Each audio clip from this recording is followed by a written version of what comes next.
Hello, my name is Amy, and today I will be presenting my spiritual journey. My spiritual journey began as a little girl. I was born in a Christian home.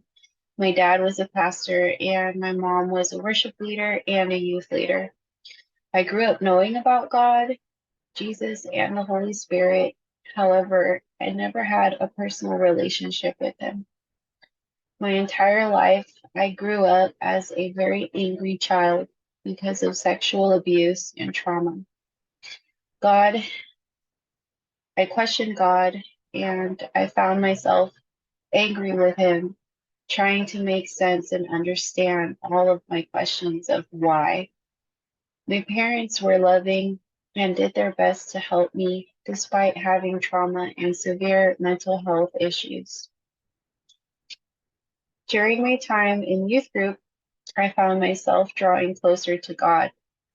I didn't know what I was doing with my life, and I was peer pressured into trying drugs, alcohol, and sex. By the time I was 18 years old, I had been arrested 2 times and I dropped out of high school. I didn't really know what I wanted in life, but I loved being a part of the youth group. My beloved youth pastor moved away, and I asked the new youth pastor if I could be a part of the leadership team. His response to me was, "Oh, I heard all about you. No, you need to go into the adult service." I felt rejected, and I decided that I was never going to be good enough for God or the church. And I walked away from both altogether. For 10 years, I wandered the world, lost in my sin, full of shame and guilt. Yet, God blessed me with two beautiful children who saved me from a life of self-destruction.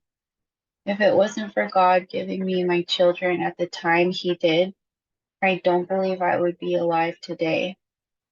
Amid so much hardship, I became a single mom. After a supernatural encounter with God, I knew I needed to go back to church. I started counseling, but I was not ready to give up the pleasures of the world. I knew I needed to get closer to God, but I didn't want to change, and I didn't know how. Ultimately, the guilt and the shame I carried were enough for me to walk away again. For 9 more years, I wandered as a lost sheep. I continued looking for acceptance from men, and I did not understand how God could ever love me. Eventually, I met my husband, expecting it to be my happily ever after. I turned away from God in hopes of making my husband happy, and my marriage quickly turned into my worst nightmare. My husband was living a double life. My drug addiction spiraled out of control, and my husband became physically and verbally abusive. And all I thought about daily was how much I wanted to die. I was never good enough for anyone, and I felt worthless. During the pandemic, it was my third year of working as an assistant manager in a adult store. I suddenly, I was suddenly overtaken by fear, and I began to question my entire life and everything my parents had taught me as a little girl. Could they have been telling the truth? Was God real? Is the pandemic a sign that Jesus is going to return? What if he does return and I am left behind? Worse yet, what if he returns and my children and my husband are left behind? This realization was God.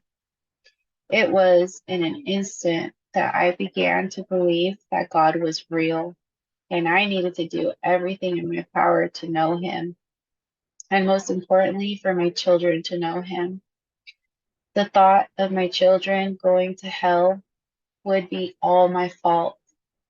This was the turning point in my spiritual journey. God was trying to reach me, but I still did not know how to respond back to him. Despite leaving my job, I was still deep in my addiction.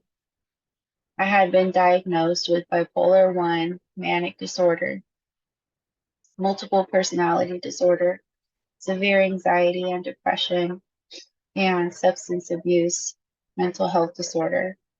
And my husband was still being physically and verbally abusive, which led me to be verbally abusive to my children and to others. At this point, I had now been angry for nearly 30 years. I felt as though I was going crazy, but I did a good job to hide it. Despite getting baptized with my husband on November 24, 2021, my anger and addiction still ruled over my life. My husband continued to be abusive, and it was as if we were stuck in a pattern, living our lives the same way and still trying to follow Jesus at the same time. In January 2022, I was involved in an altercation that resulted in me facing felony charges and the possibility of serving jail time. I knew this was my last chance. I had to turn my life around, and it was now or never. I cried out to God and pleaded with Him, begging Him to change my husband. I promised Him that I would change if He would only change my husband. But God replied to me and said, "The change begins with you." It was the first time I heard God speak to me. During this time, I was working in a cannabis club, but I began to seek God diligently. As I made the decision to read my Bible and follow God, I also began having a lot of demonic attacks and demonic nightmares. I was full of fear, and I wanted desperately to find God. In April of 2022, God spoke to me again, and He told me, "Leave your job and spend that time with me." God knew my heart. He knew that I wanted to know everything about Him. He asked me to take that leap of faith, and this was my chance. I put in my 2-week notice and began to spend every moment of every day reading His Word. I spent hours in silence and solitude every day, praying and crying out to God. I was hungry for His Word, and He began to change my heart. It was a process. It took many years for me to finally realize that Jesus really is the way, the truth, and the life. I did not know at the time, but I was practicing Lectio Divina every single day. I wanted God so bad. I read the Bible in 6 months. Yet, even during all of this, I could not give up my drug addiction. I remember when I finally quit my job and began spending time with God at home, the thought of going to a Bible college popped into my head, and I thought maybe this would be the best way for me to get to know God. I reached out to my pastor, who sent me a link to SUM Bible College. I eagerly began to fill out the application until I got to the part asking if I had ever been addicted to any drugs. I immediately realized I would be rejected. The first thought I had was, who am I kidding? I closed the application and just returned to spending my daily time with God. Fast forward to June of 2022. This is the first time conviction began to set in regarding my drug addiction.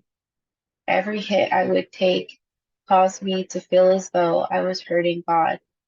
In the end of June, I began to plead with God. "Take this from me, God. Please take it. I don't know how to stop on my own, God." For 2 weeks, I prayed and I begged. And on July 1st, I woke up with excruciating pain in my stomach. I didn't want to go to the hospital, and I waited for it to go away on its own. But the very next day, I was rushed to the hospital with my appendix about to burst, and I was rushed into emergency surgery. When I woke up, I was told if I had waited any longer, I would have died. Not only did God save me, but I also realized that after this surgery, I no longer desired to smoke or get high. God delivered me from my addiction. He delivered me from every stronghold, and He freed me from the enemy's grip and from myself. In September of 2022, just 2 months later, Pastor Melanie Francis visited my church. She gave a powerful sermon and invited people to apply for SUM Bible College. In the middle of her sermon, God told me, "Now you are ready." I broke down into tears. God had done such a mighty work in my life, and all of it led to me being able to fulfill what He had put in my heart back in April. In January of 2023, 1 year after being in trouble with the law, I began attending SUM. My 14-year-old daughter and I attended ECO together, and it was a life-changing experience for us. God created in me a new heart, and because of what He did for me, He fulfilled His promise and created a new heart in my husband and in the lives of our 5 children. God healed our broken family. He restored us and brought us closer to Him and closer together. My family of 7 now serves God together. We are a part of many different ministries together: youth ministry, young adult ministry, children's ministries, men and women's ministry, Celebrate Recovery, New Believers Concepts, youth and adult choir, and youth and adult worship teams. God has laid it on each of our hearts the deep desire to serve Him and others. God did a miracle in my life and in the lives of my family. I know now that we will not be left behind.